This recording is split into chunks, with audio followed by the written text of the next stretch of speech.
Bem-vindos a mais um Experts do Café. Eu, Gabriel Acamini, meu amigo Ensei Neto, nosso patrocinador Melita, nosso apoio cultural Águas Platina, e hoje a gente tem a honra de trazer a Gelma Franco, da Il Barista. Tudo bem, Gelma? Tudo ótimo, prazer enorme estar aqui com vocês.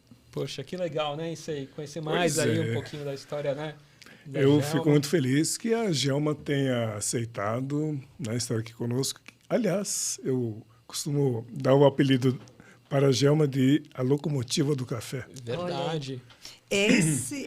Eu falo que é o meu sobrenome cunhado pelo Ensei. Que bacana, isso aí eu levei a sério essa história, viu? Ser a locomotiva do café. Porque eu percebo mesmo, talvez assim, o Ensei é um grande observador humano, né, Ensei? Além do café, ser observador de gente. Exato. Muito, muito. E eu recebi com honra esse sobrenome, porque por muitos anos, realmente, eu acho que eu ando puxando o setor, né? Puxa, que legal. É muito legal, Gelma. Até a gente fez um episódio, né, no Paladar Distinto. Verdade. Muito legal também, um tempinho atrás. Mas conta pra gente, né, pra quem não te conhece, é difícil não conhecer, né, quem é do mundo do café. Mas conta o início, né, como foi a sua ligação com o café, como que foi o start, falar, nossa, eu quero entrar nesse setor, nesse segmento. É muito engraçado porque as pessoas hoje entram em uma das minhas lojas, né, do Il Barista, e começam a ver e falam assim, nossa, mas vocês inauguraram quando? Eu tenho muito cliente novo, assim, com mais frequência. Não, há 20 anos. Oi? 20 anos? Mas já chamava Il Barista? Sim. Mas já tinha esse logo? Sim. Então, é interessante porque quem acha que está começando agora, e acaba sendo até uma dica para quem quer entrar em qualquer setor, né, quer empreender, comece a contar uma história que todo mundo que entrar hoje vai achar que começou ontem pela cara de novidade, mas de que também que está atualizado, mas que isso tem muita bagagem lá atrás, né? Tem muita história e tem muito trabalho e tem também muito sacrifício. Quando eu comecei, a verdade, há 21 anos atrás, antes de abrir o Il Barista, eu fiquei quase um ano trabalhando nos bastidores. E foi bastidores mesmo. Então, a minha história é que todo mundo, quem conhece do setor de café, conhece que eu não era do café, eu era de comunicação, mas eu estava numa viagem de turismo, de férias na Europa, estava na Bélgica, e sentindo muito frio, entrei numa chocolateria, cafeteria, na praça principal de Bruxelas. Mas era para me esconder do frio. Então, quando o barista, nem era barista, o atendente, falou para mim como eu queria o meu café, para mim foi uma pergunta assim, que ninguém nunca tinha me feito, né? Quando você fala eu quero um café, a pessoa simplesmente apertava um botão e te entregava e você pagava. E aí eu falei, como? Como você quer o teu café? Como? Mais intenso, mais encorpado? Era muita novidade. E aí, porque para quem não tomava café, em menos de 40 minutos eu tomei 3. E 3 que eu falava, isso não tem no meu país. Eu nunca tomei isso no Brasil.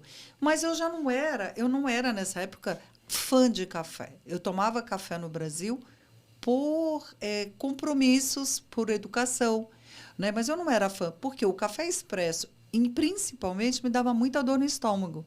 Até a gente descobriu por que eu tinha dor no estômago, né? Que é essa coisa toda voltada com os defeitos, né? Com as impurezas do café. Mas naquele momento lá atrás, era mais de falar, poxa, quando eu chegar em São Paulo, eu já morava em São Paulo, eu quero tomar esse café. Eu vou procurar. Porque eu vi que um deles que ele tinha me servido era do meu país. Eu falei, então Poxa. eu quero. E aí, na minha busca, São Paulo, no ano de 2002, a gente tinha uma rede de cafeterias chamada France Café, e eu descobri depois que tinha a Cafeeira, que era uma cafeteria que já servia cafés especiais, porque eu fui trabalhar para a Fazenda Ipanema, talvez você não saiba disso, né? Que eu trabalhei para a Ipanema Coffees, não, né? Não, isso não. A minha história começou assim. Eu voltei procurando. Não era para ser um business. Eu queria como consumidora. Se tem, se o café é do Brasil, a gente estudou na escola que a gente é o maior produtor de café, a gente tem um ciclo de café, fazendas de café, né? Uma riqueza muito grande voltada para o café. Então, deve ter, né? Será que vai tudo para fora? Será que esse café não está ficando no Brasil? E aí eu comecei a procurar, eu comecei a estudar um pouco, procurar os locais, e como eu tinha muita dificuldade de encontrar, aí eu enxerguei uma oportunidade de business. Por quê? Sim. Já sabia que tinha uma demanda adormecida. E aí eu fui descobrir bons produtores. Como que eu descobri bons produtores? Um dia o telefone tocou no meu escritório e era um pessoal dizendo assim, 2002. O ano era 2002, o Brasil numa crise econômica, política muito grande, a gente ia ter uma mudança drástica de governo e os contratos internacionais de commodities estavam sendo todos cancelados, muitos cancelados, porque não sabia como é que iam ficar, alteração de governo, o dólar subia, descia, estava uma loucura. E o telefonema era assim, nós somos de uma pequena associação de cafés, e a gente quer fazer um evento, porque a gente tem muito café parado, aqui são cafés que só eram exportados, e a gente quer apresentar esse café para o Brasil. Isso caiu na minha mão. E aí a primeira coisa é, oi, como assim? Me explica mais. E aí era a Associação Brasileira de Cafés Especiais, que eles queriam fazer um evento para apresentar para a imprensa e para alguns consumidores que existia café de qualidade no Brasil. A primeira pergunta que eu fiz lá, e eu fui conhecer um pouco mais, fui até as fazendas, e eu falei assim, mas vocês nunca fizeram nada no mercado interno? Não tem mercado interno, não existe mercado interno. A gente só exporta. Mas, assim, para mim era tão estranho, né? Você tem um excelente produto, por que não está aqui? Porque tudo que eles produziam, e não era muito, né? Quem já fazia café de qualidade no Brasil como especial naquela época eram pouquíssimas fazendas, pouquíssimos produtores. E eles já exportavam. E achavam que não fazia sentido nenhum ficar no Brasil.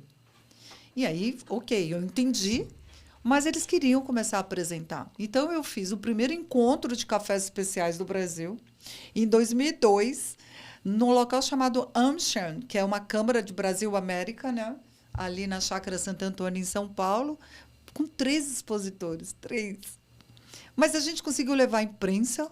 Eu abracei a causa cafés especiais. Aquilo, para mim, isso entrou no sangue. Então, eu ia nas redações de jornais, de revista, porque não tinha outro lugar para ir nessa época. Eu levava um convite, assim, que imprimi numa impressora normal e falava, você tem que ir lá ver. A pessoa olhava para a minha cara e falava, mas feira de cafés? Né? As pessoas não tinham nem noção. E a gente teve 3 expositores. A gente conseguiu fazer um barulhinho bacana. E conversando até com os 2 diretores da revista Expresso, inclusive ontem a gente lembrou isso, o Caio e o Marcão. Eu falei, gente, eu sou a avó da SIC. A gente fez o primeiro evento de cafés especiais no Brasil com repercussão mesmo, não existia antes. Então, a gente está falando de 2002. E aí aquilo reverberou. Eu lembro que tinha um jornal em São Paulo chamado Gazeta Mercantil, a gente tinha já o Valor Econômico, eles todos deram a notícia. E a gente usou isso muito a favor. Pelo bom trabalho que eu fiz, eu fui contratada para ser assessora de comunicação da BSCA e da Ipanema Coffees, que já era uma referência no mundo de café de qualidade. Então, eu entrei muito pela porta da frente, porque as fazendas que eu fui conhecer no primeiro momento já tinha muita excelência nos processos. Eu levava... Eles recebiam compradores do mundo, chegava em São Paulo, eu levava até a fazenda, as pessoas ficavam tão impressionadas com o que viam que saíam de lá, tipo, nossa, que mundo é esse? Eu não sabia que o Brasil tinha isso.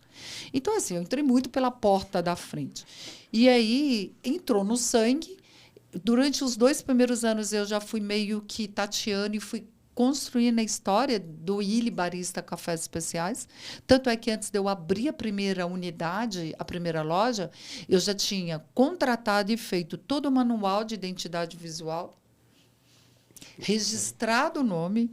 Eu me lembro que, quando eu falei de barista, as pessoas falavam assim, do NPI. A empresa de marcas e patentes falava, mas o que é isso? Eu falei, é uma marca. Mas eu já sabia que era a profissão.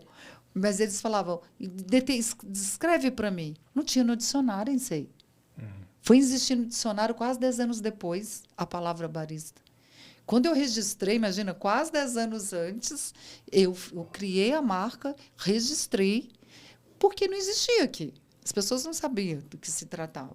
E eu me lembro do presidente na época da BSA, que era o Marcelo Vieira, e eu contei para ele falou, você quer fazer uma boutique de cafés especiais, mas você sabe que você vai sofrer muito, porque não tem isso aqui no Brasil. Porque eles já viajavam, já faziam feiras, né? E tinha uma noção. Então, a minha história, como é que eu entrei? Eu já tinha um tino empresarial, empreendedora muito grande. Eu fiz 3 coisas na minha vida, assim, de trabalho em si. Eu trabalhei com moda, eu trabalhei com comunicação e depois me apaixonei com café. Então, era uma pequena curiosidade lá atrás, quando eu fui lá na Bélgica, em Bruxelas, e fiquei impactada de tomar um café muito bom. E depois eu fui percebendo que tinha uma oportunidade. Aqui em São Paulo de abrir uma cafeteria. Sim, tipo... Mas não era uma cafeteria normal, eu queria que já fosse uma boutique. Tanto é a loucura, e a locomotiva já estava lá atrás, já...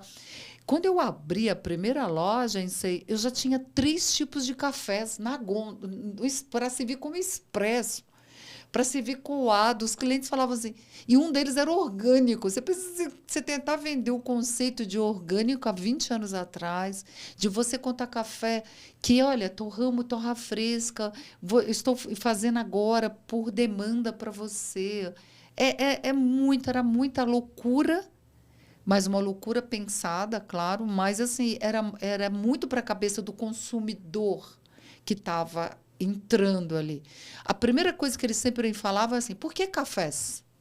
Por que plural? Por que não café? Porque o Brasil é plural, porque a gente tem vários tipos de cafés, porque tem vários tipos de métodos. Por que 3? Você já abriu para assim, gente, dava uma dor de cabeça, ajustar 3 moinhos.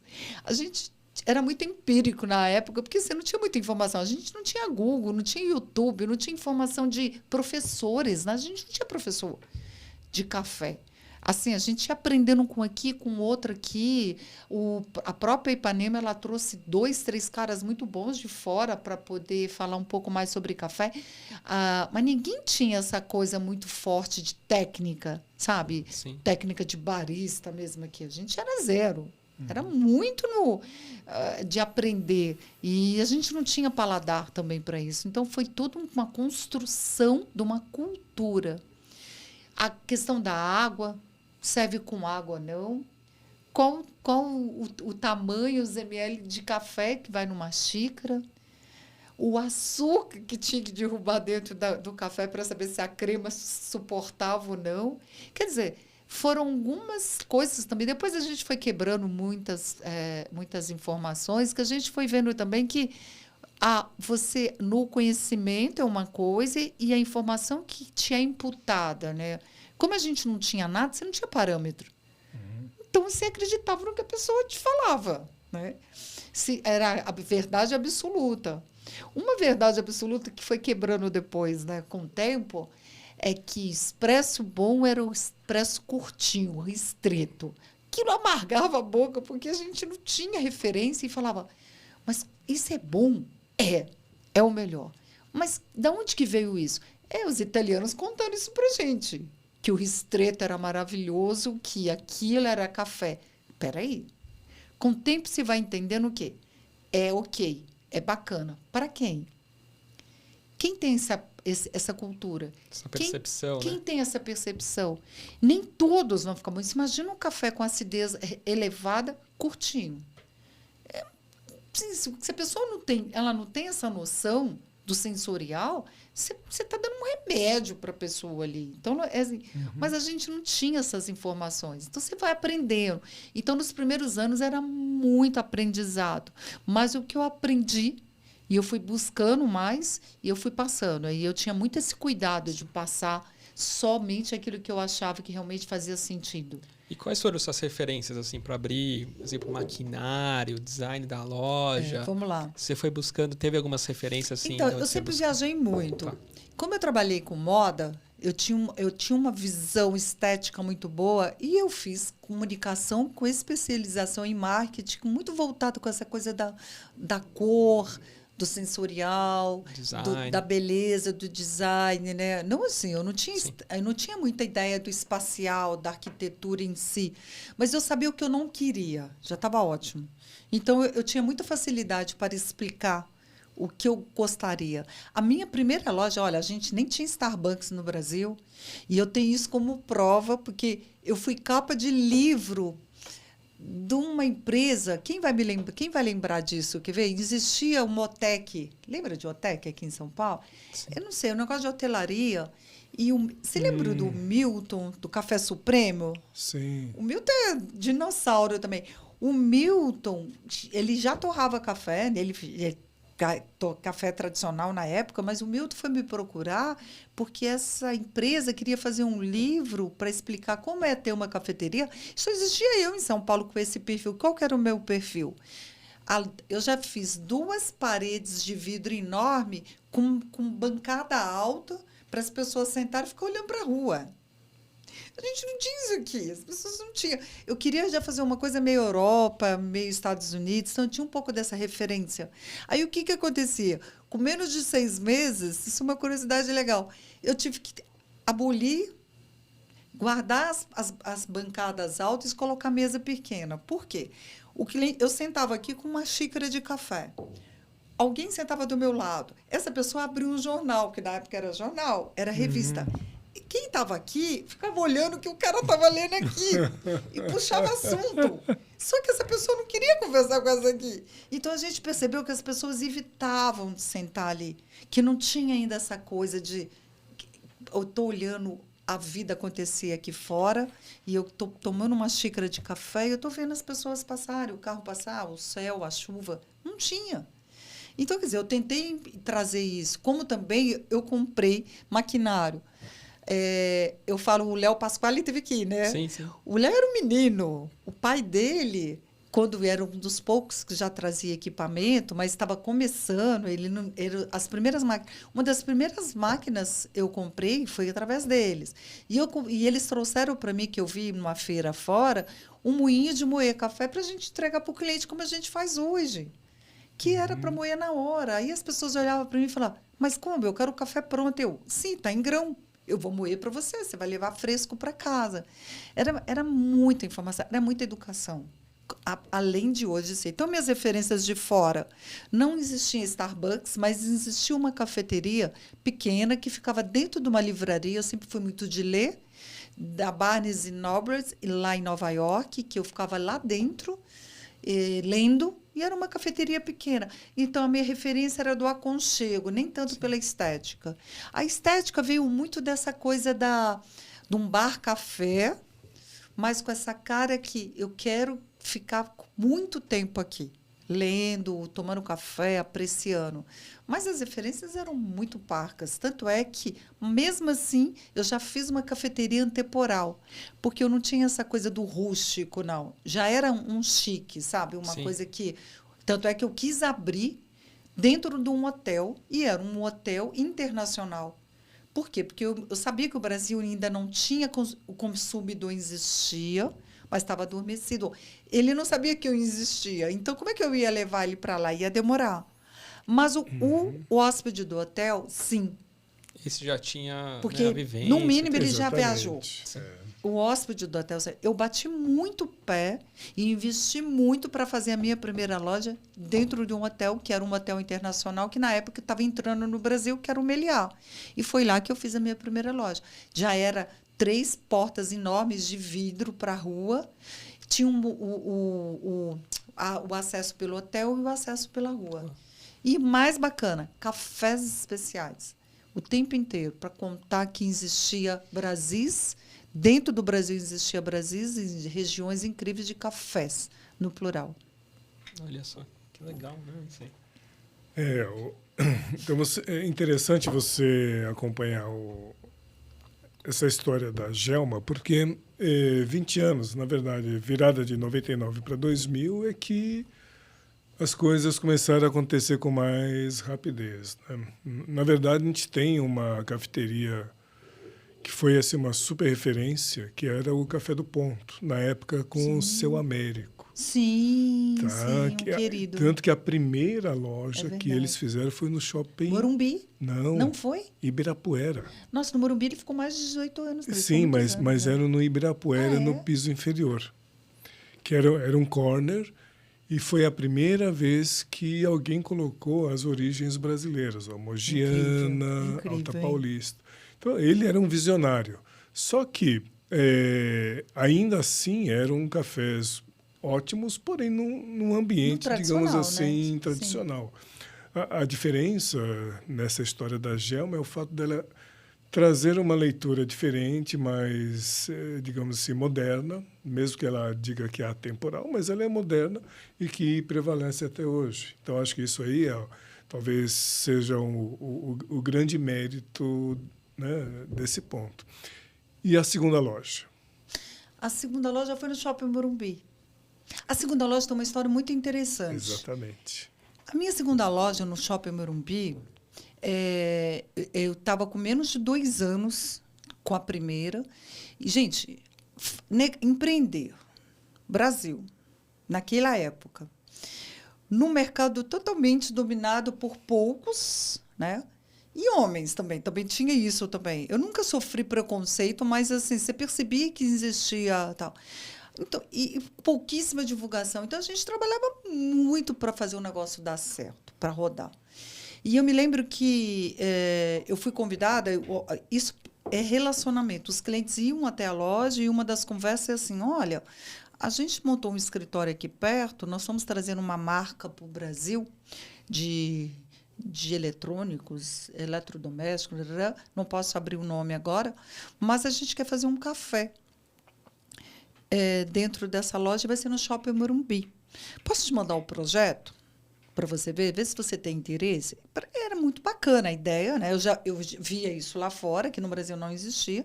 E eu falei, quero ver o projeto. Aí eles me mandaram o projeto, tudo sem nome, estava sem nome. E aí eu comecei a ver. O projeto era uma loja bem bacana mesmo, e com um retângulo lá atrás escrito café. Aí eu vi, rabisquei, o projeto na mão, era físico, o papel, rabisquei, peguei o café e trouxe ele aqui para a porta. Eu era cliente do Shopping Morumbi, eu sabia qual era a loja que eles queriam pegar, era uma loja bem grande. Aí eu rabisquei, coloquei o café aqui na frente. Na época eu fiz uma apresentação lá, meia boca em PDF, em PowerPoint, não sei o quê, e ainda escrevi. Por que eu estava colocando ele barista? Atrevida, já meti o logo lá na frente. Aí expliquei. Expliquei assim, o seguinte, o café, eles já tinham me contado que eles não iam vender nada, que ia ser só um showroom. Eu falei, se deixar lá atrás, se você quiser, se vocês querem chegar no Brasil, o café vai aquecer, o café vai levar pessoas para dentro da tua loja e não ficar lá atrás. Não, o discurso convenceu. Eu estava concorrendo com 3 empresas, convenceu eles, não só convenceu, como eles fizeram. Eles fizeram. Já uma gente, você entra com a marca. Eles fizeram toda a obra, fizeram todo. E simplesmente era Samsung. E com a Samsung eu fiquei 5 anos, 5, 6 anos, né? 5, 6 anos.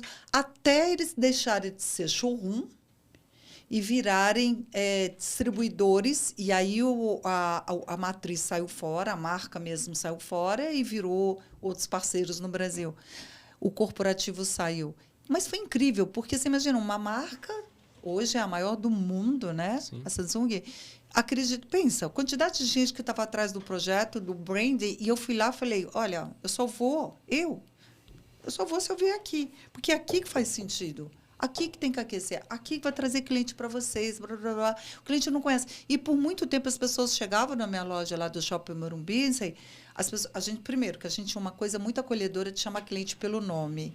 Então, assim, eu faço coisas que hoje as pessoas falam assim, a empresa X, que é líder mundial, faz isso. Eu falei, a gente faz isso muito antes, né? Só que ninguém sabia muito, né? Tirando do meu mundinho de café. O cliente chegava lá, olá, seu Carlos, boa tarde, senhor, qual era o café? Então, a gente tinha uma clientela muito fidelizada. Aí, o pessoal do shopping, a diretoria, começou a olhar com outros olhos, porque dava fila. Olha. Dava fila, né? Tinha outras cafeterias no shopping e dava fila. E aí, depois de 2 anos que eu já estava lá com esse corne dentro da Samsung, a Starbucks chegou no Brasil. E onde ela fez a primeira loja dela no Brasil? Onde? No Shopping Morumbi. E é isso, para quem já conhecia a história da Starbucks, que era uma história meio predadora também, né? Eles falavam assim, eles entram no país, eles entram na cidade, sai quebrando os pequenininhos porque eles dominam. Imagina eu com 2 lojas só, falando, caramba, justo aqui no Shopping Morumbi. Mas, olha, eu acho que eu não fiquei com medo nem 2 dias. Porque depois do 3º dia, eu pensei assim, veio para agregar. Porque vai me trazer um outro público. Porque era meninada, era garotada, que não era o meu público ainda, naquela época, que ia virar meu público amanhã. Sim. Então, é muito bacana, né? Porque você fala que você vê. Aí você começa a gerar o quê? É mais gente, você vai formando. Como é que se forma a cultura de um produto? Mais gente consumindo, mais formador de opinião, mais imprensa falando, mais testes. Você tem que testar. Sim. Tem testes, tem experimentos, né? E acho que foi muito isso. Não, concorrência benéfica, né? É Se você está muito. sozinho, tem que ficar...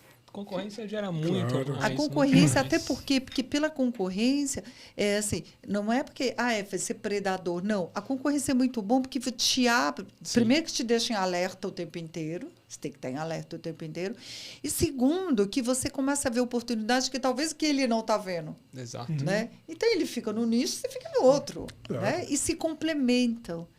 Então, eu acho que foi muito isso. Assim, as minhas referências são essa coisa da segunda loja ter sido no shopping, ter sido com um bom parceiro. Depois, eu abri, a Samsung foi abrir um mercado no Nordeste, eu fui junto para lá. Eu fui a primeira cafeteria de cafés especiais em Recife. Nordeste era 0. 0. Aí, como a loucura já vem acompanhando a locomotiva, eu falei, vamos fazer um campeonato aqui também. A gente fez o primeiro campeonato de barista em Recife, no Nordeste. Hoje, eu fico sabendo, eu vejo o catálogo de quantidade de cafeterias, de cafés especiais que tem no Nordeste, que no Recife, eu falo, poxa, que bacana, né, de ver. Porque, assim, não é só ir lá e fazer uma lojinha, é chegar lá e fazer barulho. É colocar pessoas... Eu tenho 4 pessoas que eu influenciei, que eu treinei na época, que estão no setor. Lá, são donos de cafeteria, um outro trabalha para uma grande marca, trabalha para uma outra grande marca distribuidora de café, o outro virou instrutor. É muito bacana você ver, assim, sabe, os filhotes, as crias dando vida e legal, se dando bem. Então, e eu acho que, assim, é muito isso, né? O primeiro momento no mercado, o Ensei acompanhou muito. A gente tinha um cara que era de informação de café no geral aqui, que era o Celso Vegro, o livro do Celso. A gente só tinha isso de biblioteca. Sim. Era só aquilo que a gente tinha, muito mais voltado para o agro do que para mercado consumidor. Exatamente. Apesar do nome, ele era totalmente agrícola. É agrícola. Sabe as informações que eu tinha de café? Quanto que a gente tinha de cafés especiais que tinha ficado no mercado interno? 5 anos depois que a gente começou, a gente está falando de 2007, eu ia lá na BSA, pegava as notas fiscais para a gente somar, para ver quanto desses cafés das fazendas que eram já da associação estava ficando, quantas sacas estava ficando no Brasil. Que era muito pouco, a gente era um traço no consumo. Então, hoje, que ainda é pouco, é infinitamente maior do que era lá atrás. Então, assim, é muito gratificante. Ao mesmo tempo, você vê e fala, poxa, podia ter sido mais acelerado. Mas, mesmo assim, eu ainda acho que a gente fez muito, porque não foi a Gelma sozinha. Foi a Gelma aqui, foi o Marcos Suplicy ali, foi o Léo, foi o Otávio e a Geórgia, o Luiz Otávio e a Geórgia em Curitiba. A gente sabe, foram assim, alguns na mesma época que foram meio que se juntando. O Reinaldo trazendo máquinas, apoiando os campeonatos. Sim. Edgar Bressani, a Ipanema dava muito apoio na época. A associação tinha 18 associados, hoje tem mais de 2.000, 3.000 associados na associação. Estou falando de fazendas, né? de CNPJs, de produtores. Então, eu acho que era assim, era um conjunto, fomos juntando forças, mesmo que meio que desconectados, todo mundo estava caminhando em prol de criar o conceito e a cultura de cafés especiais no Brasil. Educação. Concheta era uma professora do Senac que entendeu o que era café e começou a dar aula para falar de café. A gente está falando de 2003. Exatamente. Né? Então, assim, a gente tem aí um caminho que foi trilhado, as pedras foram tiradas por alguns. Depois, no meio do caminho, apareceram alguns querendo sentar na janelinha, natural. Mas quem carregou as pedras mesmo e abriu o caminho, fomos nós. Assim, eu pensava assim, cara, eu abri a loja, tem que pagar a conta. Quem vai trabalhar comigo? Quem vai vir? A pessoa não sabia o que era barista. Quanto vai ganhar? Não tinha referência. Como é que eu glamorizo essa profissão? Não tinha curso, não tinha Masterchef para o cara olhar na televisão e falar eu quero ser um chefe de cozinha, eu quero ser um barista. Como é que vamos glamorizar? Os campeonatos de barista tinham começado 1 ano atrás, na Itália não, na Europa. E o primeiro aconteceu lá onde que acontece... Fórmula 1, que é super famosa lá na Itália, como Mônaco. chama? Em Mônaco. O primeiro campeonato de barista foi lá. E aí, o que é? A gente meio que um contou, o outro falou, que não sei o quê. Eu falei, vamos trazer para o Brasil. A gente entrou já na brincadeira no 2º ano, que era campeonato mundial. E eu divulgava isso como se já acontecesse há muitos anos. Gente, campeonato de barista, o que é? Nossa, quem ganhar vai ficar famoso, não sei o quê. E era assim. Aí eu fui lá, bati na porta do Empório Santa Maria, tinha acabado de inaugurar em São Paulo, na Avenida Cidade Jardim, era tudo muito novo. Eu falei, a gente queria fazer um evento aqui. Como é que é esse evento? O evento é assim, assim, assim. O pessoal vai ter que fazer um café e vai ter umas pessoas assistindo. Não, a gente deixa vocês fazerem. A gente fez no 2º andar, numa cozinha, praticamente, numa sala fechada do Empório Santa Maria. Estamos falando de 2002. Então, 17 pessoas assistindo e 8 concorrendo. Ia na livraria e falava com a menina, você toma café? Adoro café. Quer participar do campeonato? Vem. Aí era ela. Alguns que já estavam sabendo um pouco. Já tinha funcionário que era da cafeira, que aí é a grande referência em São Paulo, era a cafeira. Primeiro lugar que eu tomei um café que me lembrava esse café que eu tomei lá fora foi na cafeira. Pelo Jonathan, que eu falo que é o primeiro barista do Brasil, porque ele, apesar dele não saber nem o que era barista na cabeça dele, ele já era. Ele já sabia o que era café de qualidade. Sim. E já te entregava excelência na xícara. Mas por quê? Ele foi lá na origem. A Ipanema investia e levava lá na fazenda. Trazia Alf Kramer, trazia campeão mundial já naquela época para vir dar curso aqui. Então, isso foi muito importante. Fortaleceu muito como associação. Então, eu acho que assim, era um conjunto de coisas, mas se você não pegasse essa informação e amarrasse bem e para fazer ela multiplicar, também ia morrer. Sim, verdade. Só para fazer uma complementação, dentro do pessoal, porque na verdade a BSA ela começou como uma associação de fazendas, tá? Que eram exportadoras. E dentro delas tinha uma realmente que era a Ipanema, que tinha uma pessoa que era diferente, que era o Washington. Sim. E o Washington ele tinha uma cabeça muito mais assim, que sabia fazer leituras do mercado, assim, mas do mercado consumidor. Então ele foi muito sensível primeiro ao abrir a cafeteria, a ter um cara como o Jonathan, para estudar o mercado. Tem um cara como o Jonathan, tá? Assim, não, você vai servir, vai fazer isso.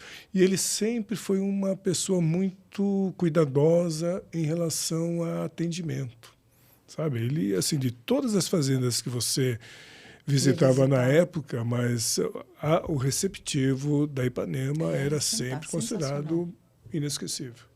Então, ele já trazia toda essa visão de hospitalidade, que é o que permeava, inclusive, na cafeteria dele. Então, acho que esse resgate é muito legal. E tem que dar honra a quem merece honra, entendeu? Exatamente. Tem que dar honra para quem merece honra, porque já tinha uma preocupação socioambiental, já tinha preocupação de levar, por exemplo, um dos meninos que trabalharam lá na época, lá na cafeteria, hoje é um barista renomado em Dublin, que é o Bruninho. Bruninho saiu de lá. Também. Então, assim, isso é bacana. Mas não era o business, não estava no core deles, a cafeteria em si. Sim. Tanto é que, assim, da cafeteria dá muita dor de cabeça. Porque não é porque é uma cafeteria, porque é um serviço. E uma cafeteria de cafés especiais dá mais ainda, porque você tem que entregar excelência. Não adianta você ter um excelente produto se você não tem um treinamento adequado para quem vai te atender, se o ambiente não se fala, porque senão você não está vendendo, não está entregando tudo. Não está entregando. Porque senão a pessoa não vai entender o valor que tem essa xícara, essa caneca. É muito mais do que simplesmente a qualidade do produto que está ali dentro. E, às vezes, o produto é incrível e o cara erra na entrega. Sim. Ele foi treinado e erra na entrega. Então, até isso tem que ter atenção. Ah, mas não é treinado? É, mas tem que ter atenção para ver se ele está entregando correto, porque as pessoas são falhas, nós somos falhos. Então, eu acho que assim, o caminho foi bem traçado. Por isso que eu acho que hoje, tudo que a gente vê acontecendo, depois de 20 anos, esse mercado começando a explodir, porque tem muito ainda para acontecer, mas está muito mais fácil para quem está entrando agora, porque as informações da base estão solidificadas. Assim, as pessoas já chegam, uma geração nova, quem tem de 18, 20, 30 anos, ele teve opção na casa dele, do café da manhã. Eu não tive. A minha família era uma garrafa térmica já adoçada. O café já era adoçado, inclusive. Mas ele teve a opção da escolha. Eu quero um suco, eu quero um chá, eu quero um achocolatado, um leite, né? Agora, mais ainda com essa coisa do gourmet, dos experimentos, a informação chega, talvez pela tela do celular, ele fala, eu quero experimentar isso, eu vou nesse local para comer isso. Eu já quero esse método, o cara já viu no Instagram, já viu no... Claro. Eu quero tal coisa, né? Então, assim, mas também tem a ver com a informação, claro que chega muito mais rápido, com a tecnologia e tudo mais, mas também pelo direito de escolha que está sendo respeitado.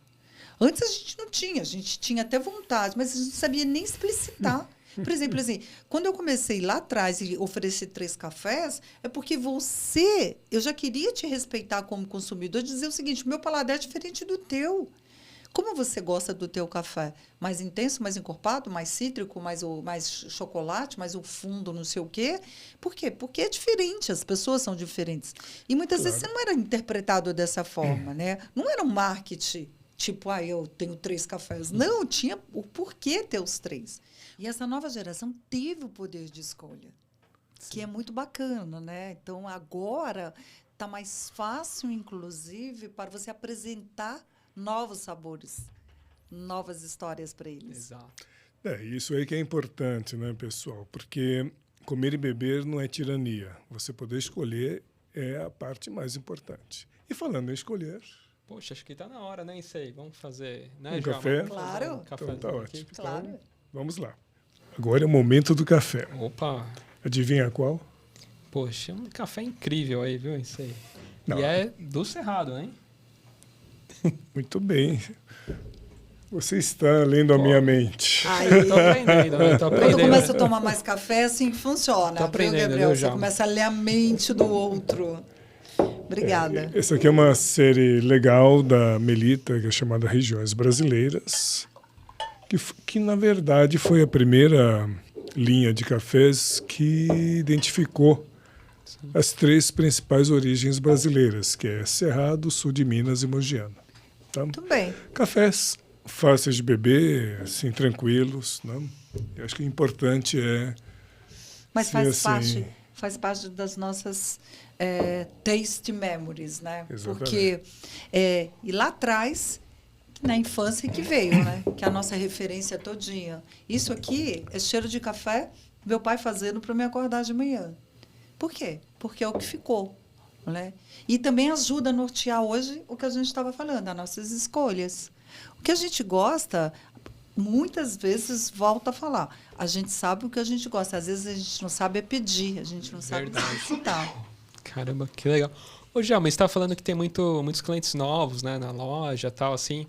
E a gente está falando de poder de escolha, né, que agora você tem vários... O que você tem observado nessa turma aí que está vindo conhecer sua loja pela primeira vez? Que tipo de café que eles pedem ou que método? E assim, a gente observa algumas coisas. Uma delas eles muito raro vêm já pré-determinado. Tá. Tipo, eu cheguei aqui, eu quero tomar isso. Isso, tá. Não. Estão muito abertos A para conhecer. conhecer Tá. o novo. Ele quer receber um pouquinho de informação. Poxa, me explica esse daqui, Isso, qual que é a diferença isso. desse? E outra coisa também que a gente observa é que eles têm um orgulho, eles têm um prazer, e isso me enche de orgulho, de contar sobre o meu café para o amigo, para a namorada, para a família.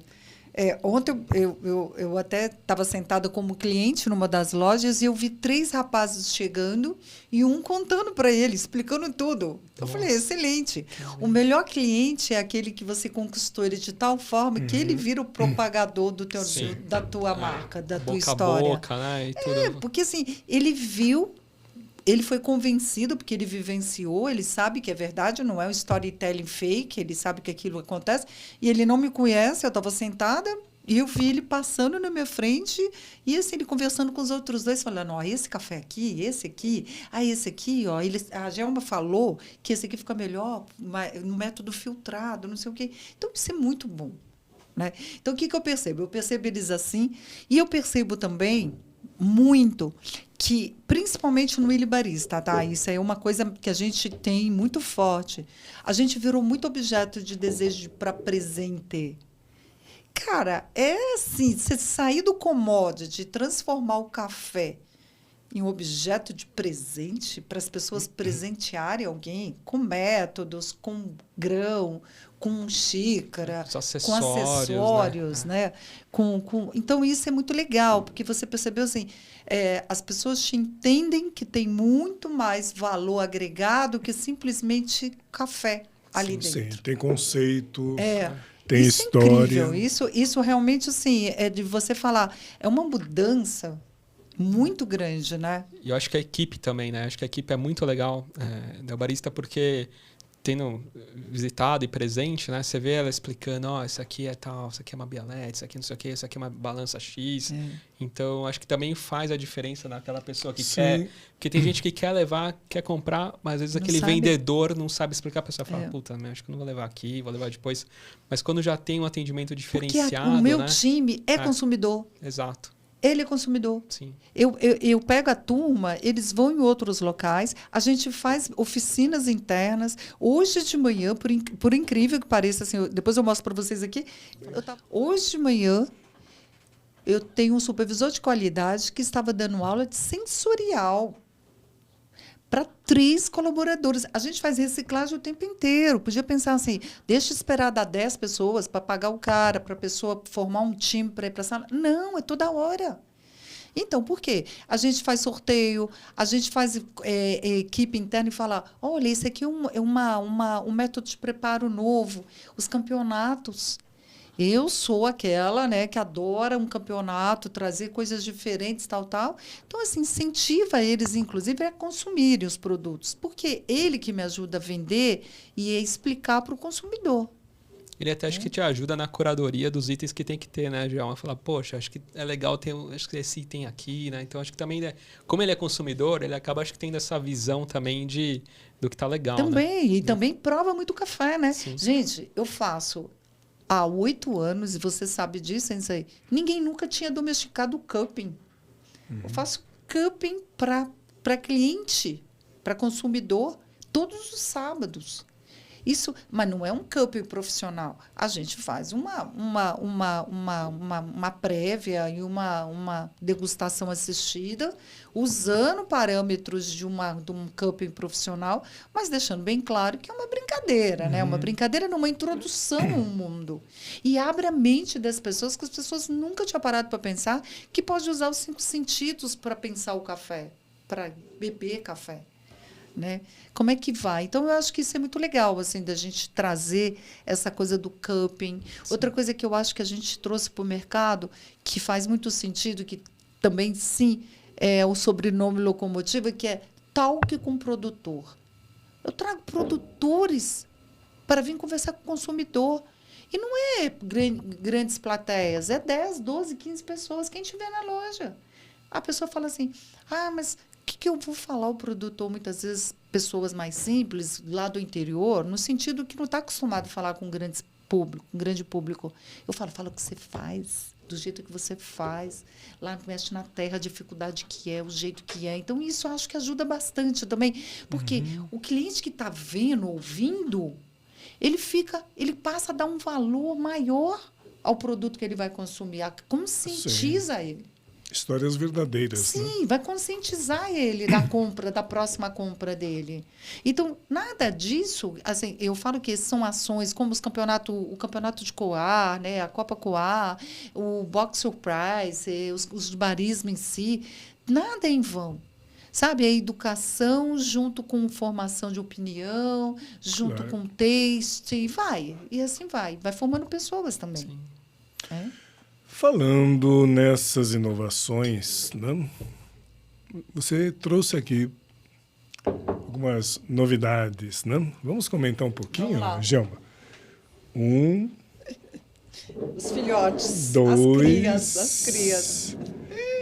Isso pode ajudar, por favor. Esse aqui. Vamos lá. Obrigado. Isso é uma tendência do mundo, que é o quê? A gente já vem acompanhando há algum tempo, alguns anos, que as pessoas gostam de colocar café nas bebidas alcoólicas. Né? Sim. A gente tem 2 muito famosos, que é o Irish Coffee, com uísque, e o Espresso Martini.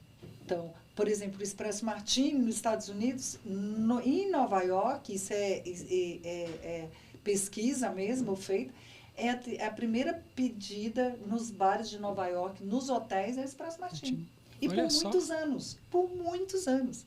Os filmes sempre você vê e tal. Então, a gente foi pesquisando, eu já queria muito fazer alguma coisa assim, mas eu queria fazer de uma forma muito profissional. Por quê? Que fosse alta coquetelaria, que não fosse só um shakezinho colocado, né? A responsabilidade é muito grande em engarrafar. Então, um grande parceiro, que é a PTK. Quando a gente começou a conversar, a gente falou muito desse aqui, que foi esse é o primeiro filhote, que é o Coffee Negroni, que deu mais trabalho de ser feito, porque tem, gente, vermute, amaro, botânicos, ervas, é muita coisa misturada.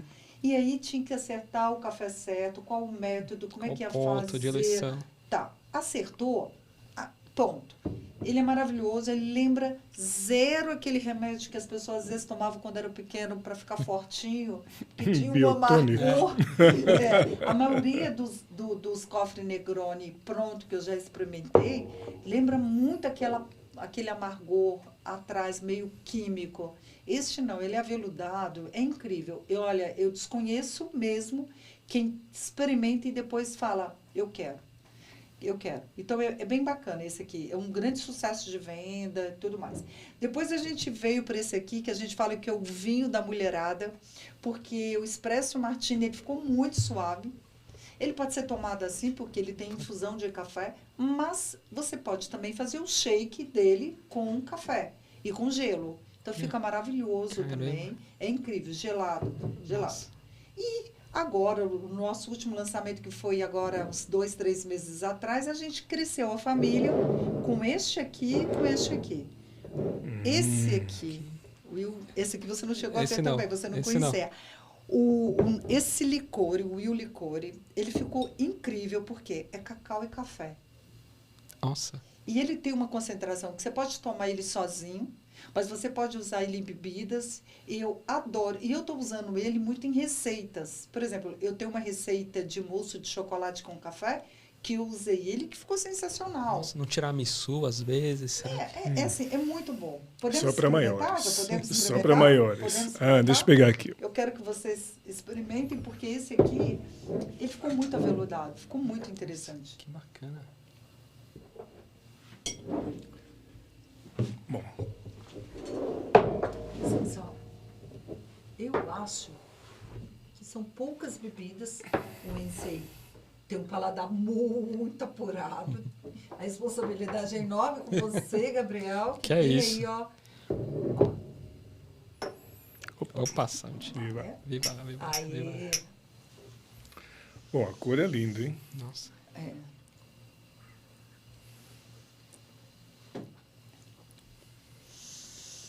Puxa, ficou incrível. Nossa. Uau. Muito bom. Ele puro, ele com gelo, ele com algum outro ingrediente, ele para você fazendo uma receita Uma diferenciada. tônica, às vezes, não sei se... Poxa. Não, ficou muito legal. Redondinho, nossa.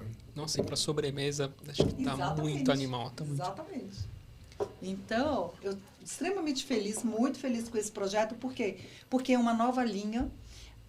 O Il Bar é a linha de coquetelaria do Il Barista, que tem vida própria. Inclusive, as próximas lojas Il Barista já vão ser com bar, coffee bar. Coffee bar. É uma tendência. Sim. E também uma dica que eu deixo aí para quem é dono de cafeterias, que está em grandes centros comerciais. Você imagina o seguinte, ninguém, apesar de a gente falar que não faz mal, é muito raro as pessoas ficarem tomando café às 7, 8, 9 horas da noite, se não for depois de uma refeição, de um jantar.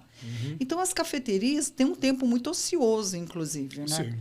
E aí é uma oportunidade das pessoas terem um coffee bar num próprio Sim. estabelecimento que já existe. Nada como um happy hour. E E também você começa a aproximar os dois mundos, porque o bartender entendia café só como um insumo, Sim. não como um produto que ele podia explorar agregar outras coisas. de muito mais. Porque ele não conhece. Ele não conhece. É o preconceito, porque ele não tem uma formação formada, uma opinião formada, então ele não trazia para as receitas dele. E, por outro lado, o barista é zero conhecedor de álcool, dos álcools. Né? Sim. A gente fez uma oficina uma vez de destilados e uma outra só para falar dos uísques, o que é um malte, o que é um single malt, o que é um blend, porque eles não conhecem.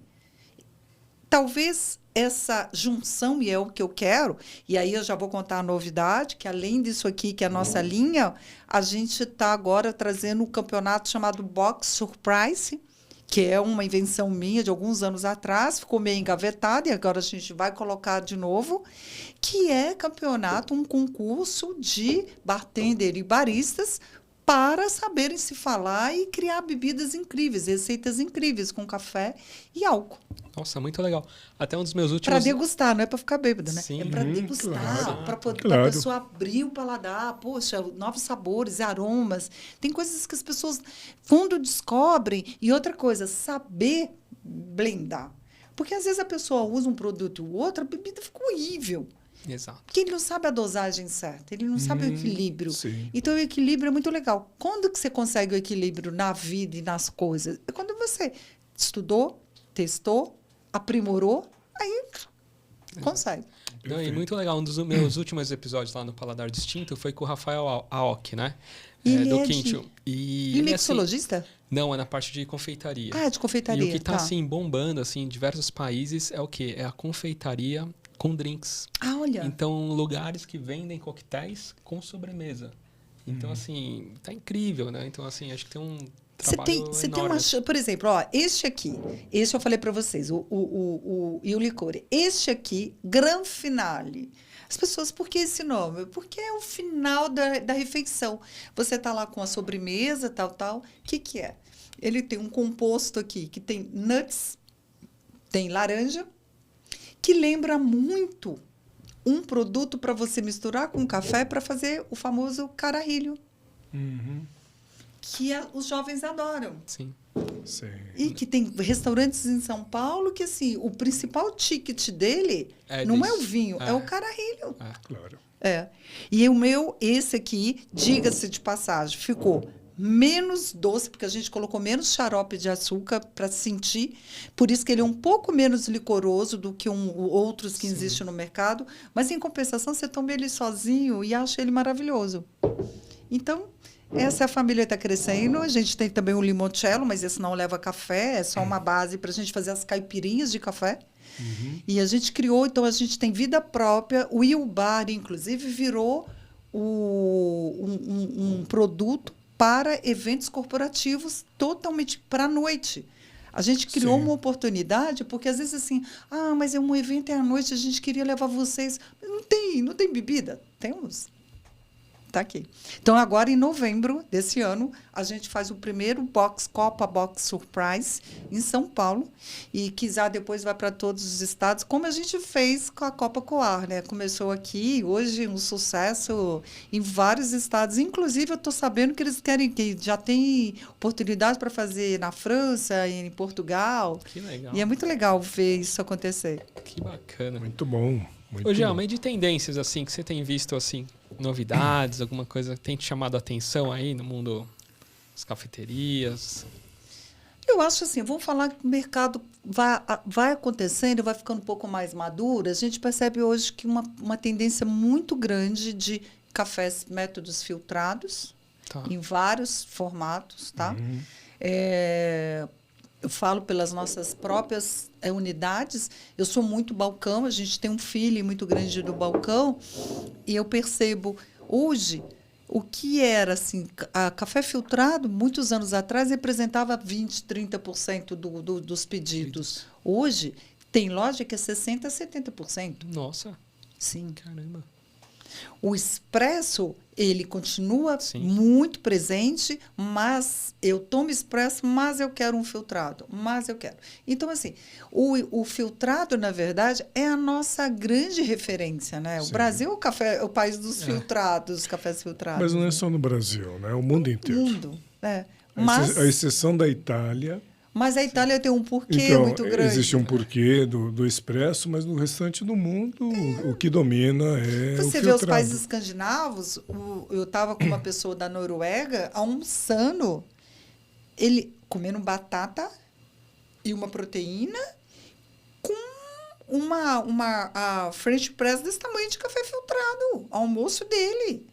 É aquilo ali. Então é muito natural, assim. Então eu acho que a nossa referência é muito filtrada, é muito bacana, novos métodos. Vejo também um interesse muito grande com essa coisa de começar a entender mais como que eu posso usar o café em outras coisas. Collabs acontecendo. Né?